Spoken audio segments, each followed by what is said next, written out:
오늘 나눌 말씀은 레위기 19장 19절에서 22절에 있는 말씀입니다.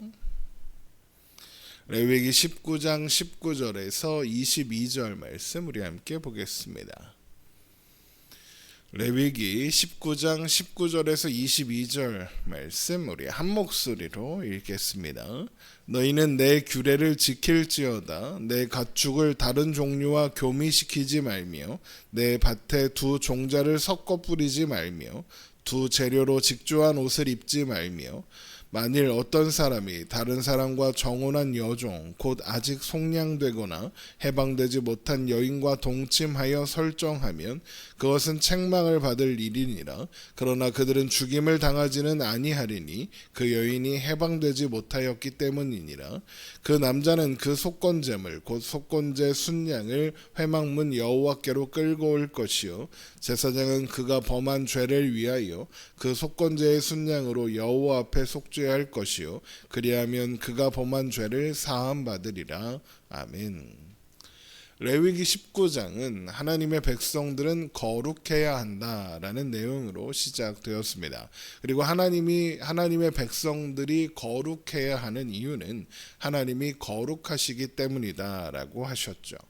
그런데 하나님의 백성들이 거룩을 이루어가는 방법이 뭐다?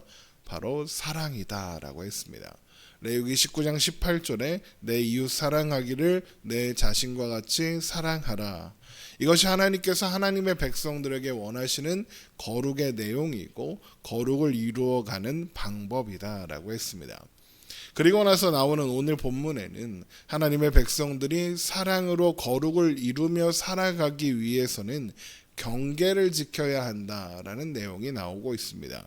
그래서 너희는 내 규례를 지킬지어다 라는 말씀으로 시작되는 거죠. 레위기 19장 19절입니다. 너희는 내 규례를 지킬지어다입니다. 여기에서 규례라는 것은 어떤 법이나 규칙을 말하는 것이기도 하지만 하나님께서 정해놓으신 경계를 의미하는 겁니다.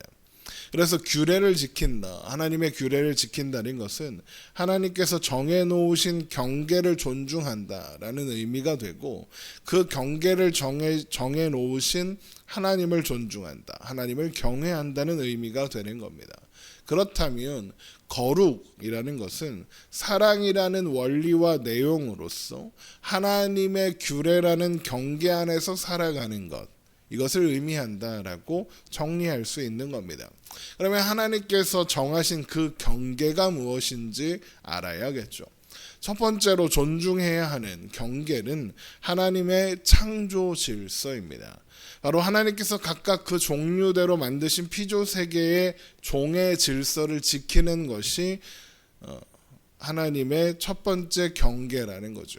그러니까 다른 종류의 짐승을 교미시키지 말며 밭에 다른 종류의 종자를 섞어 뿌리지 않으며 두 가지 재료로 직조한 옷을 입지 않는 겁니다. 레위기 19장 19절입니다.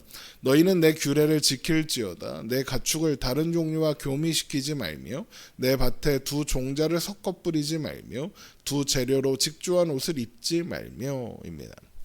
하나님께서 세상을 지으시고 우리 곁에 두신 모든 피조물들은 모두 그 존재의 이유가 있습니다. 물론 그 존재의 이유를 우리가 다 이해할 수 없다고 해도 말입니다. 그렇기 때문에 인위적으로 다른 종류와 교배하는 것은 하나님께서 정하신 그 피조물의 존재 이유를 부정하는 것이 되는 겁니다.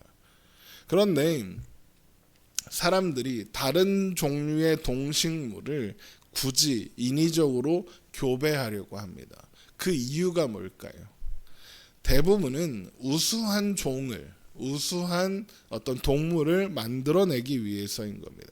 그래서 뭘 하려고요? 이용하려는 겁니다. 인간들의 욕심을 채우기 위해서 다른 짐승들을 교배시킨다라는 겁니다. 그런데 이런 인위적인 이종 교배로 더 우수한 종을 얻으려고 하는 노력은 결국 하나님께서 지으신 피조물을 인간의 기준과 잣대로 우수한 것과 열등한 것으로 나누려는 시도가 되는 것이고, 이것은 하나님께서 지으신 피조물의 존재 이유, 창조의 질서를 부정하는 것이 된다라는 거죠. 또한 하나님께서 정하신 기준보다, 하나님께서 창조하신 대로 두는 그 기준보다 내가 생각하고 내가 세운 기준이 더 낫다, 하나님께서 창조하신 것보다 내가 더 훌륭하게 개량할 수 있다, 내가 만들어낸 것이 더 좋다라는 교만한 행동이기도 한 겁니다. 그래서 여기에 두 가지 재료로 직조한 옷을 입지 말라라는 것이 포함되어 있는 겁니다.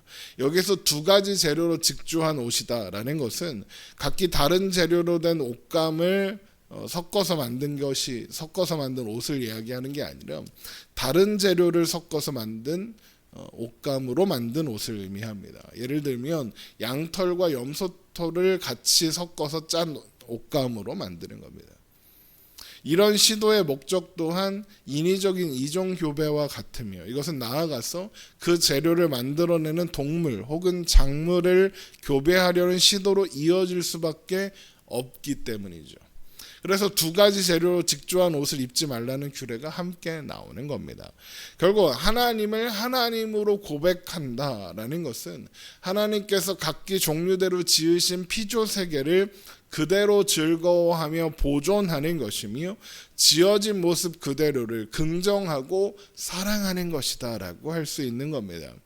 그리고 거기에서 한 걸음 더 나아가면 우리 자신과 또 우리의 이웃들 또한 지으신 그대로를 긍정하고 받아들이며 사랑하는 것이 하나님의 하나님 되심을 고백하는 태도가 되는 거죠. 그래서 결국 이종 교배는 우상 숭배와 같은 겁니다. 여러분, 우상 숭배가 대단한 게 아닙니다. 어떤 막 금신상 만들어 놓고 절하고 이러는 게 우상 숭배가 아니라 하나님의 하나님 되심을 인정하지 않는 모든 행위가 우상 숭배입니다. 이것저것을 섞고 하나님께서 창조하신 피조물보다 더 나은 것을 만들어낼 수 있다는 교만은 하나님보다 더 나은 신이 있으면 언제든지 섬길 수 있다는 생각과 같은 거니까요. 또한 이어지는 규례는 다른 사람과 정혼했으나 아직 속량되지 못한, 해방되지 못한 여종과 동침한 경우에 대한 말씀입니다. 레위기 19장 20절입니다. 만일 어떤 사람이 다른 사람과 정혼한 여종, 곧 아직 속량되거나 해방되지 못한 여인과 동침하여 설정하면 그것은 책망을 받을 일이니라. 그러나 그들은 죽임을 당하지는 아니하리니 그 여인이 해방되지 못하였기 때문이라. 지금 이 말씀만 보면 이게 어떤 상황을 말하는 건지 정확하게 이해하기가 어려운데, 이 일의 내막을 이해하기 위해서는 출애굽기 21장에 기록된 규례를 알고 있어야 합니다. 우리 출애굽기 21장에 한번 가보겠습니다. 출애굽기 21장 7절입니다. 출애굽기 21장 7절, 사람이 자기의 딸을 여종으로 팔았으면 그는 남종같이 나오지 못할지며, 만일 상전이 그를 기뻐하지 아니하여 상관하지 아니하면 그를 속량하게 할 것이나, 상전이 그 여자를 속인 것이 되었으니 외국인에게는 팔지 못할 것이요, 만일 그를 자기 아들에게 주기로 하였으면 그를 딸같이 대우할 것이요, 만일 상전이 다른 여자에게 장가들지라도 그 여자의 음식과 의복과 동침하는 것을 끊지 말 것이요, 그가 이 세 가지를 시행하지 아니하면 여자는 속전을 내지 않고 거저 나가게 할 것이니라. 어떤 사람이 경제적인 이유로 자기의 딸을 다른 사람에게 종으로 판 경우, 그 아이가 자라서 결혼할 나이가 되면 그 아이를 여종으로 산 그 사람은 자기 아내로 삼거나 며느리로 삼거나 아니면 그를 속량하여 다른 사람의 아내가 되게 하거나, 이 네 가지 중에 하나를 해야 한다라는 겁니다. 만일 누군가 이 여자를 아내로 삼길 원한다면 그 사람은 그녀를 위한 속전을 내야 하고, 그러면 그 여인은 해방되어 그의 아내가 될 수 있는 겁니다. 그런데 이런 세 가지를 하기 싫으면 어떻게 해야 합니까? 속전을 받지 않고 여인을 해방시켜 주어라 라고 합니다. 이런 배경 속에서 금방 읽은 레위기 19장 20절을 보면 여종이 다른 사람과 정혼하였으나 아직 속전이 치러지지 않아 해방되지는 않은 상태일 때 주인이 여종과 동침하는 사건이 일어나는 겁니다.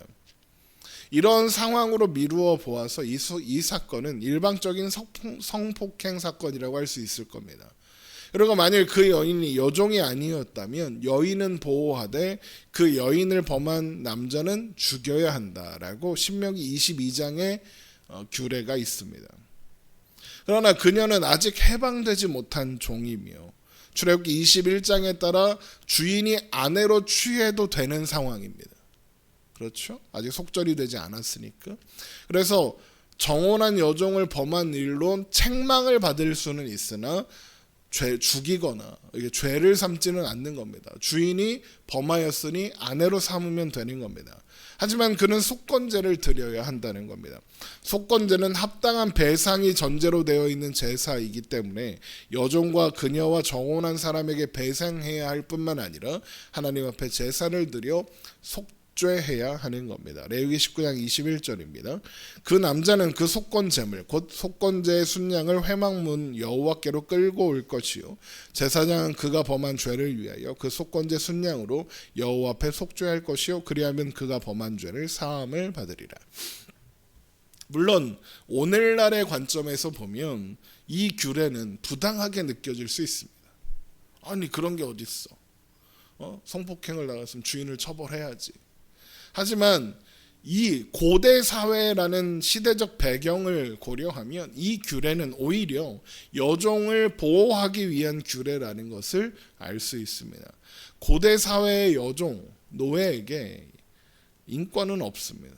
함부로 대해도 아무 말도 할 수 없습니다. 대표적인 것이 야곱의 아내가 된 빌하와 같은 여인들 아닙니까? 라헬과 레아의 여종으로 따라왔다가 주인이 남편하고 자라고 하니까 자야 했던 그런 여인들 아닙니까? 그러니까 그런 상황이었던 겁니다. 그런데 하나님은 그런 여종을 보호하고 함부로 대하지 못하게 하기 위한 조치들을 규례로서 경계로서 이미 정해 놓으셨습니다. 출애굽기 21장에서 여종이 자라서 결혼할 나이가 되었을 때 선택할 수 있는 4가지의 선택지가 그렇고 지금 레위기 19장이 다루고 있는 규례도 그렇습니다. 정혼한 여종과 강제로 동침한 주인은 그 일을 아무 일도 없었던 것처럼 무마해 버릴 수도 있습니다. 그러나 하나님은 그 일을 죄로 보시고 피해자들에게 충분한 배상을 해야 하는 속건제를 드리도록 하셨습니다. 그리고 속건제는 은밀하게 숨어서 할 수 있는 일이 아니죠. 속건제를 드리려면 자신이 저지르는 일을 제사장 앞에서 공개적으로 드러내고 용서를 구해야 합니다. 뿐만 아니라 그에 합당한 배상도 해야 하죠. 오늘날에도 성폭력을 당한 피해자들이 고통스러워하는 이유가 뭡니까? 가해자들이 이런 걸 하지 않기 때문이잖아요. 사과도 하고 배상도 하고 이래야 하는데 하지 않는단 말이에요. 또한 정원한 관계를 깨뜨리지 않아서 여종의 해방과 취소가 여종이 해방되는 게 취소되거나 미뤄지지도 않았습니다. 그러니까 결국 이 규례는 정혼한 여종을 범한 주인의 죄를 가볍게 보고 주인을 관대하게 봐주기 위한 그런 규례가 아니라 여종조차 함부로 대하지 말고 존중해라. 여종 또한 보호받아야 하는 존재다라는 것을 강조하고 있는 겁니다. 여종이라는 이유로 함부로 대했다가는 공개적으로 망신을 당하게 될 뿐 아니라 그에 따른 보상도 해야 할 테니까요. 게다가 여종은 가장 낮은 신분, 가장 가볍게 함부로 대해질 가능성이 높은 사람 아닙니까? 여종이라 할지라도 함부로 대하지 않고 존중하며 사랑으로 대해라 라는 것은 결국에는 그 누구도 신분 때문에 함부로 대하면 안 된다라는 겁니다. 결국 이 말씀은 비록 여종처럼 신분이 낮은 사람이라고도 해도 그녀 또한 하나님의 백성이며 보호받아야 할 존재다라는 것을 보여주는 거죠. 하나님의 백성들은 거룩해야 합니다. 하나님이 거룩하시기 때문이죠. 그리고 거룩은 사랑을 통해 드러납니다. 오늘 말씀을 통해 살펴본 두 가지 내용도 결국 결론이 사랑입니다. 욕심을 위해 하나님께서 창조하신 생명을 뒤섞지 않으며 있는 그대로를 존중하고 지켜주는 것은 생명에 대한 존중이며 생명을 창조하신 하나님에 대한 존중이고 하나님께서 창조하신 피조 세계를 사랑하는 방식이라는 겁니다. 또한 가장 낮은 신분의 사람조차 함부로 대하지 않고 존중하며 사랑해야 합니다. 그것이 거룩이고 하나님의 백성이 가져야 하는 삶의 태도이기 때문입니다. 그 어떤 생명도 그 어떤 사람도 함부로 대해도 되는 존재는 없습니다. 여러분 이 사실을 잊지 않고 기억하며 우리가 만나는 모든 생명, 모든 사람들을 존중하는, 그럼으로써 우리가 하나님을 사랑하고 경외하는 사람이라는 것을 드러낼 수 있기를 주님의 이름으로 축원합니다. 기도하겠습니다.